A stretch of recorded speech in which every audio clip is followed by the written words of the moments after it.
Welcome back to MX5 season.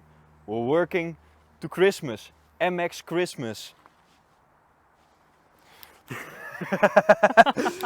Right now, you recognize these two MX5s. These are the MX5s that I can fit in as a tall person. And yeah, we got the chance to put them next to each other and just have a talk. Like, what is the better car? The NA or the NB MX5? So yeah, let's just first have a quick first look around the car. And then we once again are going to take the NB for a drive. I have driven it before on the channel, but the conditions weren't the best and I was a little bit harsh on it. Now I have driven the NA. I'm actually quite enthusiastic about the NA. So let's just take the NB, have a drive and just have a look if it's a comparable, if it is a true MX5. So when we start looking at these two cars, like the first thing you start to notice, oh yeah, of course, I got my buddy Sam of course with us. He always has very thoughtful commentary to add. So yeah, the NA, the NB, sorry, it's quite a bit larger. So you kind of see it like from here, maybe, but especially from like the back. This car is definitely a bit chunkier. It's a chunky boy. And the funny thing is that the NA doesn't even feel that small from the inside. So that's probably like crash zone regulations that were a lot looser in the 90s. This one is from 2001. This one is from 96. And I believe that they built these cars from around like 88 or something. That's when they started to build the NA. So it's a very old model with like very loose regulations. So this one is of course from the 90s, a place in time where of course a little bit more regulations came into place, and of course just required these cars to be a little bit larger, a little bit more bulkier. So let's have a look on the inside. Of course, it looks like a 90s car from the inside, from the NB. So yeah, I always said like in a few videos back that like the NB looks a little bit more modern from the inside, but especially after seeing the NA from the inside, I just prefer this. It is of course a little bit better state, but it's also just a lot more classy, right? I don't know, it has more character than this. And I think that the interior also feels a bit more spacious in the NA actually, very surprisingly. So yeah, very funny.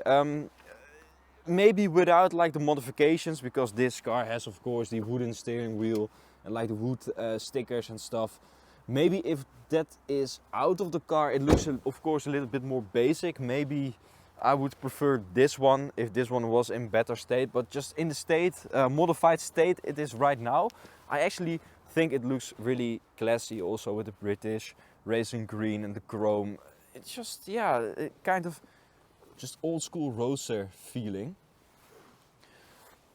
We cannot show the inside of the rear hatch of this one because it's a little bit messy, but this one has less space. So the reason is that with this one, the trunk has like the spare tire like in the back.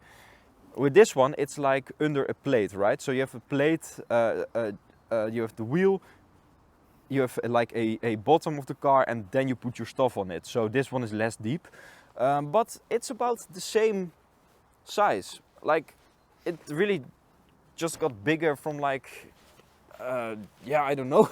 The car is bigger, but it doesn't feel bigger from the inside. Let's have a look at, whoa, that's not the right panel. Maybe you have two hands, maybe you can find it. I have Yes, 2 hands. small hands. Small hands, little Chinese fingers. He builds phones actually, that's his job. I sniff coke, I build phones. I barely get any money for it, so. You get paid in coke. You shouldn't sniff it, you should sell it. Well, This one got an arrow to show where you have to put it, so That's an improvement. that's I an mean, improvement. Finally understand where it should go now. Yeah.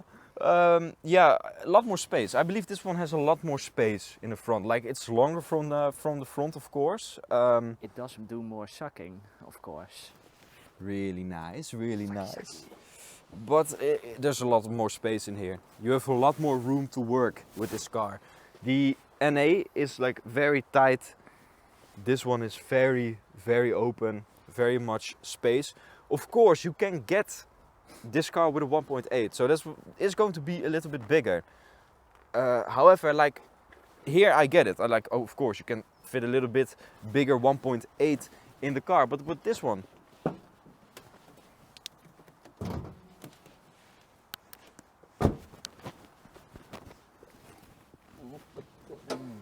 it's very tight. You have a lot less room to work with, and this is probably, I don't know the word, it's kreukelzone. Of course, you don't know where to put the stick here, but like where the NB has a lot of space in the front. Over here, lots and lots of space.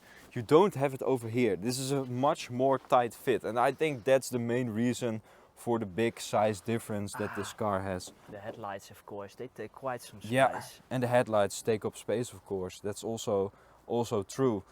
I mean, that's like the big differences, right? They actually look very similar. When you take away the size and the pop-up headlights, like the lines, just the way this car looks, like these little like same side markers on it. The rear lights look very similar if they would be stock. Of course, this one has aftermarket rear lights. But yeah, they look very similar, and I think we'll just need to once again take the NB for a drive to truly decide like which one is better, and of course what is also the best way for a tall person to fit in your MX-5. Is it like doing like the foam in the seats, like removing a little bit of foam, or is it installing a very small steering wheel? So yeah, let's go for a drive. Alright, so we're back in the NB, so I'm going to just take it for a small little drive because I am familiar with this car, because I drove this car to this place, to the beautiful forest in Nunspeet, and we of course did a little review on it already. So we're just going to do a small quick blast. And something you do feel with this car, I think it's the steering wheel, but the steering feels a lot lighter. This car is heavier, so I think it's purely because of the steering wheel. This one might also have power steering, I wouldn't be surprised. It's a little bit of a modern car. And the funny thing is, we checked it on like a license check. This car, it feels like it picks up speed faster, but it's actually not faster than the NA. The 1.6, they're both 1.6, and according to the to the data that's available about these cars, this one is slower than the NA. So I think it might be gearing or something, that the car maybe picks up speed a little bit better in the the lower gears or something. But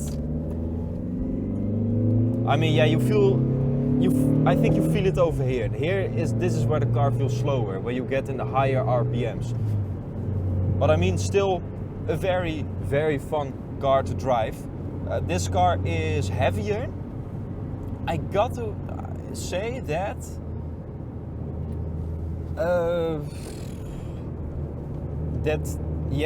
this one, I feel a little bit less connected with the road wisdom. It's still a very, don't get me wrong, a very nice driving car, but you just feel with this car that it's heavier. It's heavier. That's the big difference. Also and again, quite more noise because of the soft top. Yeah, that's it makes quite a big difference too. You definitely hear a lot more road noise, but I think with a hardtop, this one might be a little bit more quiet, because the car is heavier, everything is larger. I think it isolates a little bit better, the sounds and all of that. This car, yeah, it's also, they're both lowered. This car feels softer, so even though the other MX-5 is very low and very tight. I think it feels nicer, it was still comfortable. This one feels just a little more wobbly. But I think this one is more comfortable. This is a more comfortable car. But it's, yeah, it feels a little bit less fast. I mean, with the NA we drive 100 and we're like, oh, we're going like 150, 200. And with this one I'm driving 100 and it feels like I'm driving 100, right? It's, the sense of speed is a little bit less exaggerated. But I have to say, the larger steering wheel is definitely better to have. It has, I think this one has power braking as well, so you don't need to step on the brakes so hard. It's just a better spec car. So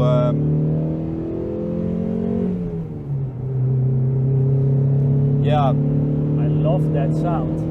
it sounds nice, but this one has an aftermarket exhaust. That's the difference. Also aftermarket suspension, Oh. but it does feel good. Oh shit, that's some good stuff. That's Now we super. can't see it anymore. I think this is a more comfortable car. I got to say that the seats don't feel as nice, the seats. And I think that's because they removed the foam to make it fit for a taller person. I think that's the reason.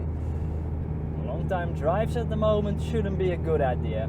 No, I do no. already feel that if I'm driving around in this for like an hour or so, I'm gonna get pain in my back a bit. Yeah, but that's actually like very like it's a shame because everything else, the steering is more comfortable. I think I maybe prefer the shifting of this one. It's maybe like less tight feeling, but I really do feel like, oh, I'm getting in the right gear right now, right? It feels better. I can shift it faster and everything. More modern, I think. Eh? Yeah, more modern feel. Yeah, I think this one with this probably you need to get this one with a 1.8. I think with this one you need the extra power to push it, to push those extra kilos around. And I think that this is a very great car with a little bit more power. However, like the whole like joy factor you have in the NA, that is very low power, but it feels like very crazy still. This one has it less, and I think it's a weight thing. It's a weight thing. But I mean, it's not a heavy car, of course. It's definitely not a heavy car, and I mean, you still feel like a little bit of playfulness in the car. And I mean, for the prices you can get these cars, I think it's a good deal. A good like project car or something. I mean, look at this, just. Yeah, it's still a very playful car. Definitely is. I just think this one is more better for doing racing and kind of stuff. And Yeah. the NA for doing the Sunday drives. Yeah, definitely. Way more fun. It definitely is. So yeah, let's park up next to the NA that got put over here. Once again, we can compare the two and do like a final like driving impression wrap up. Well, that van is quite unexpected. Yeah, but we can still make it work. Yeah, I mean, like also here with the larger steering wheel, it just feels better when parking the car, right? Yeah, it's very hard because for some the difference is not that big, right? They're very similar cars.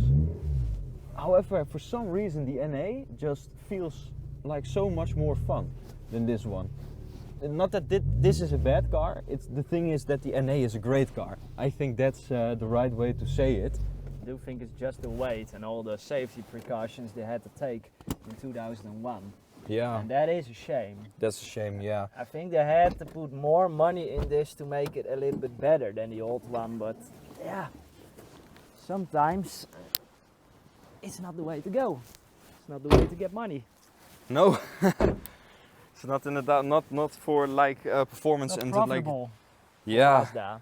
I understand that, but still, yeah, has yeah. some good points. It's very hard because I mean, like, which car would I get? When we just talk about how the car looks and how the car feels and everything, I would say the NA, right? But we got to take into account that these are getting expensive. These are getting really expensive, and an right NB, you can find those for some pretty good deals right now. If we take price into consideration, I think I'd get the NB. And Racing and stuff. yeah, way and just the NA is just very fun. But I mean, like for the price you can get an NA, you can get a really good MR2. There's a lot of like other stuff you can get, and then you should start to ask the question: are you still going to get an NA?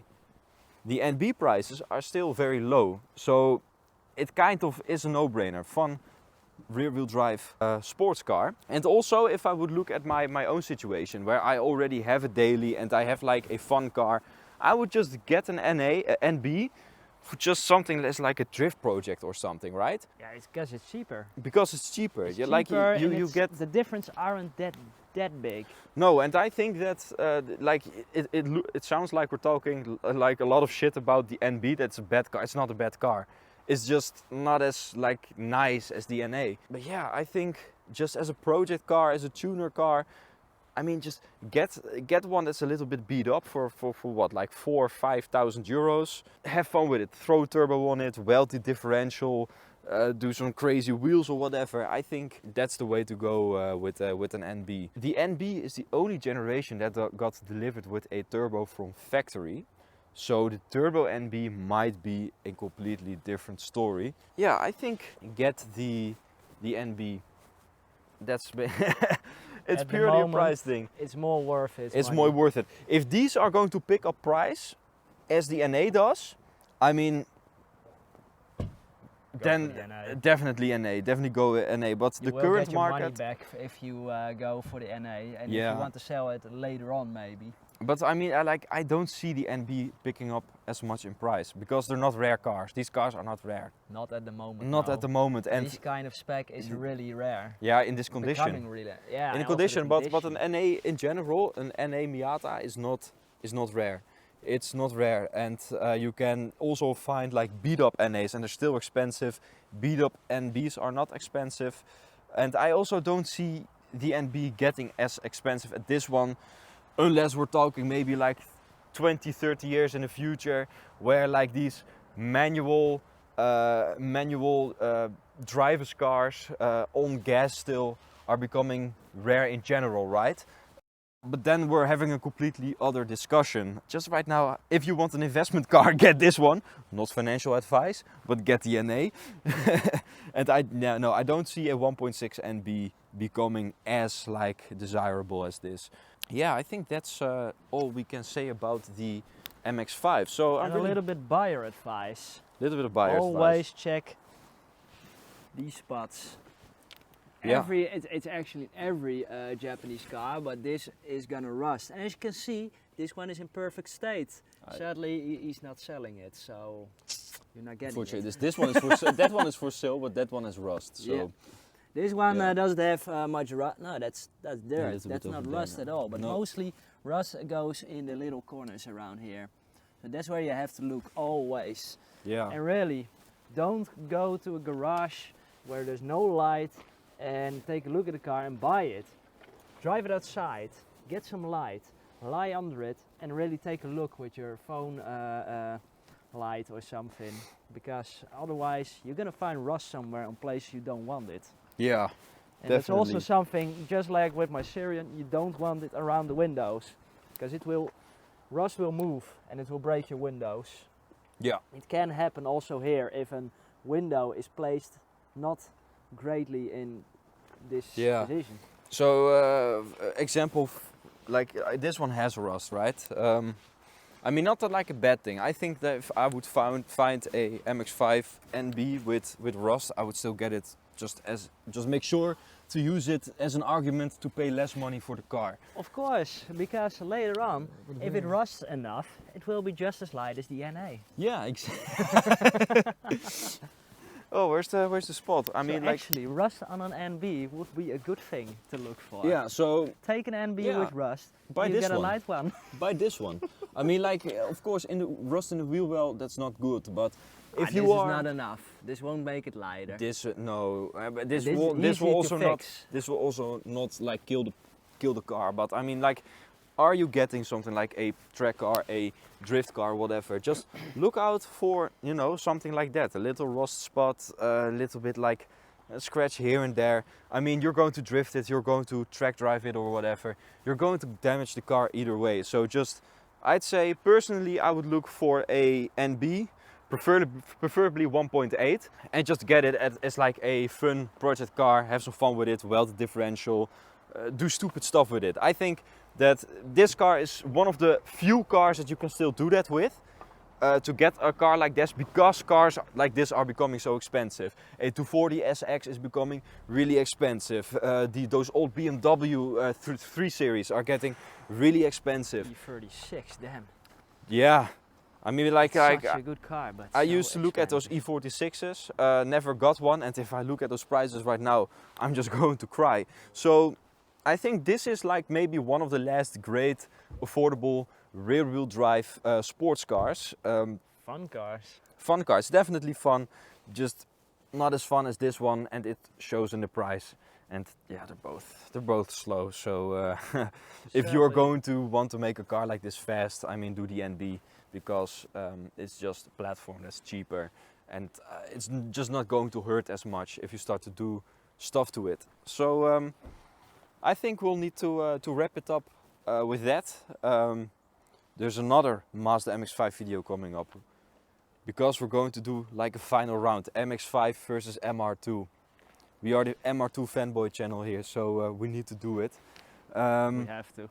We have to. It's our duty. Yeah, thanks for staying tuned. A lot of people are not subscribed, so make sure to drop a subscribe.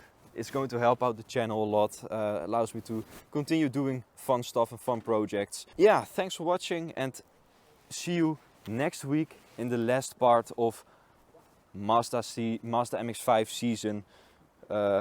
Yeah, bye. Goodbye.